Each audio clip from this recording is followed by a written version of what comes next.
Masjid Syekh Zayed Solo berada di Jalan Ahmad Yani nomor 128 Gilingan, Kecamatan Banjarsari, Kota Surakarta, Jawa Tengah.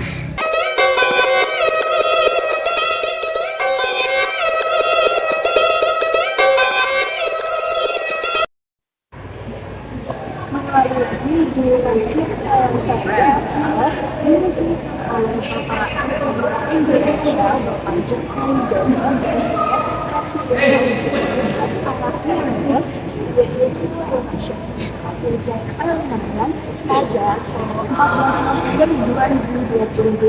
Ikuti kelanjutan kisahnya selanjutnya. Secara khusus sebenarnya dipersiapkan mulai tahun 2021 ya. Dengan pembangunan kurang lebih memakan waktu hampir 2 tahun. Jadi secara fungsional masjid ini dibuka oleh RI 1 Pak Jokowi itu pada November 2022. Nah, terus masih dalam fase finishing penyelesaian sampai dengan di akhir Februari. Kebetulan waktu itu ada agenda Isra Mi'raj, itu dibuka mulai umum di tanggal 1 Maretnya itu RI 2 Pak Amin. Terus dari sanalah masjid ini beroperasi sampai dengan saat ini. Tetapi pada sisi hal terkait dengan bagaimana masjid ini berdiri, dulu area ini merupakan depo Pertamina. Terus sudah kosong cukup lama, bahkan sempat menjadi SPBU juga, terus kosong lagi, dan akhirnya dipilih sebagai salah satu objek untuk penentuan pembangunan masjid Syekh Zayed Solo.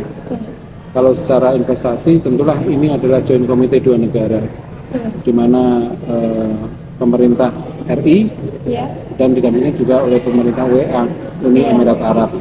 Nah, sehingga di dalam pengurusan masjid itu ada joint committee namanya. Itu ada dari Uni Emirat Arab dan pemerintah RI. Pemerintah RI diwakili oleh Kemenak, lalu dari para profesional, mulai dari serata arsitektur sampai TU-nya. Sedangkan untuk pemerintah WA, Uni Emirat Arab juga ada perwakilannya di sini. Namanya dari Yayasan MBZ. MBZ itu lengkapnya ya. Itu Mohammed bin Zayed University of Humanity. Itu kelengkapannya. Nah, dari sanalah beroperasi, terus pembiayaannya secara operasional juga biasanya sampai saat ini dikelola oleh masjid melalui kementerian, dan itu dari pemerintah Emirat Arab. Apakah secara fungsional ini masjid merupakan hadiah? Juga bukan, karena masjid ini berdiri sebagai bukti kerjasama, bukti persahabatan 2 negara antara pemerintah RI, Republik Indonesia yang merupakan negara Muslim terbesar di dunia, dan pemerintah Uni Emirat Arab melalui Yayasan MBZ Al-Arabi. Nah, terus ada beberapa hal lagi yang perlu dipahami bahwa masjid ini berdiri dibuka untuk umum pada 1 Maret 2023 kemarin. Kapasitasnya yang cukup besar. Di dalam struktur bangunan sendiri menampung kurang lebih 10.000 jamaah. 10.000 jamaah. Sangat banyak ya. Besar sih kalau mengukur pada kapasitas masjid pada umumnya, ya, kami juga cukup besar.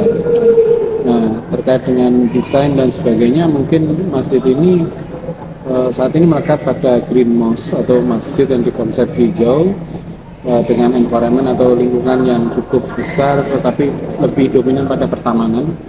Jadi kita lihat kan taman-tamannya juga cukup kita kelola meskipun belum 100% sempurna.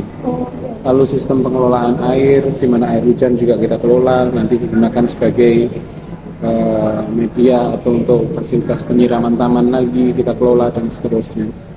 Nah, terkait dengan masjid itu sendiri, saat ini tersedia beberapa kantong fasilitas, sebenarnya kantong parkir yang mengakomodir kurang lebih sampai dengan 40 unit saja, tidak terlalu besar, adik, tidak terlalu besar, sampai dengan 40 unit saja.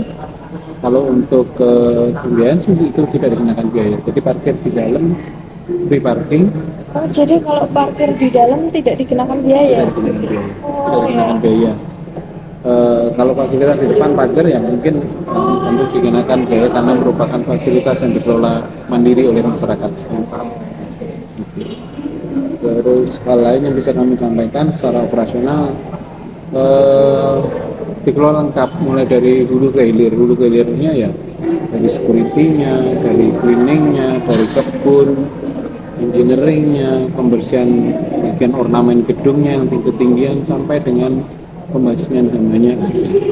Jadi ya untuk pengelolaan fasilitasnya itu terintegrasi, bukan hanya pada umumnya security dan cleaning saja. Tapi kami menentukan hulu hilir harus lengkap dan dikelola dengan baik. Terus secara fungsional juga masjid ini harusnya berfungsi sebagai masjid pada umumnya. Masjid ini masjid jami yang harus bisa menerima aspirasi dan diterima oleh seluruh jamaah, tidak melihat pada kamu mazhabnya apa, juga tidak, secara umum harus bisa masuk ke sini. Nah, perbedaannya masjid ini dengan masjid lainnya adalah masjid ini dianggap atau diperlukan sebagai fasilitas objek vital negara. Nah, itu bedanya. Sehingga masjid ini memiliki jam operasional. Jam operasionalnya buka mulai jam 4 pagi untuk persiapan sholat subuh, ditutup setelah malam sholat isya jam 10 malam. Jam 10 Jam malam 10 sudah tutup. Nah, lalu muncul pertanyaan, banyak juga yang tidak terima kenapa masjid itu pakai tutup. Harus ada yang dipahami bahwa masjid itu dan masjid ini berbeda dengan masjid lain. Ketika kami jam tutup jam 10 malam atau waktunya sudah ditentukan, kami mulai lakukan pembersihan, perawatan dan seterusnya, di mana semua struktur bangunan termasuk lantai pada umumnya yang untuk publik itu harus dilakukan pembersihan ulang. Jadi lantai dicuci luar dalam, selasar sana, pedestrian sana, semuanya wajib dicuci. Berarti ini dicuci termasuk semua. Dicuci ini, termasuk lantai ini dicuci, bukan cuci manual tapi menggunakan mesin-mesin yang saat ini ya cukup modern lah, kita kelola mesin cukup modern sehingga kalau dilihat saat ini ya bersih, insya Allah cukup bersih. Nah, di sisi lain selain juga menjaga kebersihannya, masjid ini diwajibkan untuk saat ini yang masih menerapkan salah satu protokol kesehatan, yaitu sterilisasi, sehingga setelah dibersihkan masjid ini wajib dilakukan sterilisasi, bukan hanya pada fasilitas publik di luar tetapi yang di dalam khususnya, karena di dalam sana ada main prayer-nya. Main prayer itu ya area atau aula utama untuk pelaksanaan sholat, itu dengan kapasitas kurang lebih hampir 5.000 orang di dalam ruangan. Itu setiap selesai sholat fardu, nanti kurang lebih 1 jam setelah azan ditutup kembali, dibersihkan, lalu disterilkan dan seterusnya. Dan ini dilaksanakan 5 waktu. Selesai sholat fardu ditutup, dibersihkan, disterilkan. Begitu selanjutnya buka tutup. Dengan harapan apa ya, paling tidak fasilitas yang kita kelola ini ditutup untuk jamaah, tapi secara kesehatan selain ini harus bisa mendukung support program pemerintah untuk menyediakan fasilitas yang benar-benar hygiene dan sehat. Itu sih. Saya lihat tadi banyak warga yang berdatangan dari luar itu loh Pak. Nah, itu jadi wisata religi juga. Sebenarnya kalau relatif di kalimat menyebut wisata religi itu sebenarnya hanya penggabungan bahasa kita saja. Secara fungsional kami harus tetap bisa memfasilitasi bahwa Masjid Raya Sesai Solo ini peruntukannya adalah untuk ibadah. Masyarakat nanti kalau menyebut kata wisata, nah ini wisata ini kadang-kadang ada orientasi uangnya. Kami tidak memperlakukan itu. Kami tidak menerapkan satu tarif ketika mereka masuk itu juga gratis. Lalu mereka parkir gratis, mereka menggunakan fasilitas gratis. Di dalamnya masjidnya sendiri itu tidak ada penempatan kota infak atau ambil. Kenapa? Insya Allah semua sudah dicukupi oleh negara. Seperti itu.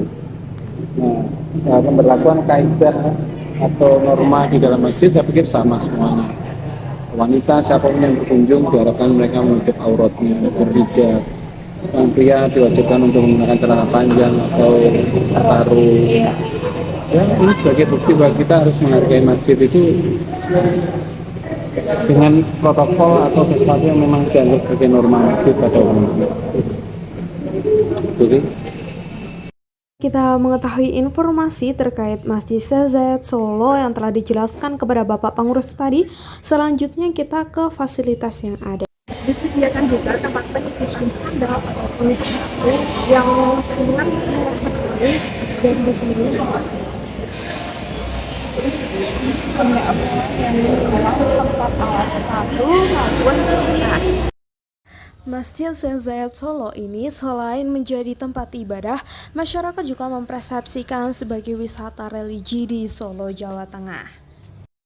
Dilihat dari sini ada beberapa atau bahkan semuanya bersaling berfoto atau mengunggah di sosial media mereka masing-masing di sini.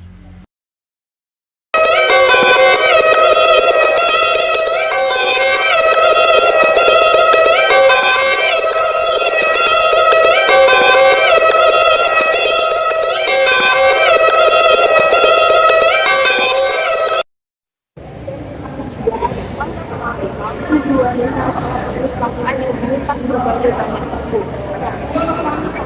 Ini berada di bawah tanah atau basement bawah. Jadi mereka menyiapkan sejumlah panjang pennya atau ratusan untuk jamaah-jamaah yang datang ke sini. Terima kasih.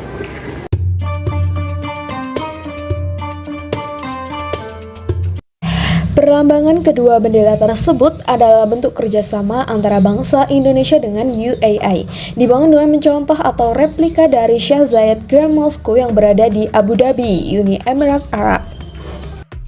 Lalu selanjutnya, apa sih kesan pesan dari pengunjung Syekh Zayed Solo pada siang hari ini? Selanjutnya berikut ini. Sebelumnya Mbak namanya siapa? Namanya Hilalia. Mbak dari mana? Aku dari Kebumen, tapi kebetulan lagi magang di Solo. Oh, magang di Solo. Kesan-kesan buat masjid ini gimana Mbak? Pertama kali ya? Kesannya, iya pertama kali. Kesannya ya, aku ketemu dengan masjidnya kan bagus kan? Iya. Apalagi baru dibuka, jadi dapat. Terus arsitekturnya juga bagus. Oh ya. Jadi baru pertama kali ya. Kalau pesannya semoga aja yang datang ke sini bukan cuma wisatawan yang cuma mau foto-foto, ya. Banyak yang mau sama masjid. Terima kasih Mbak. Apa ya Kak? Oh dari Klaten. Klatennya mana Kak? Oh Jatinong.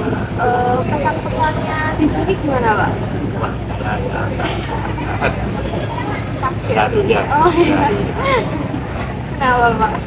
Ya, penasaran dari rumah itu mau lihat masjid di sini tuh masih penasaran gitu kali ini. Baru pertama kali. Iya. Oh.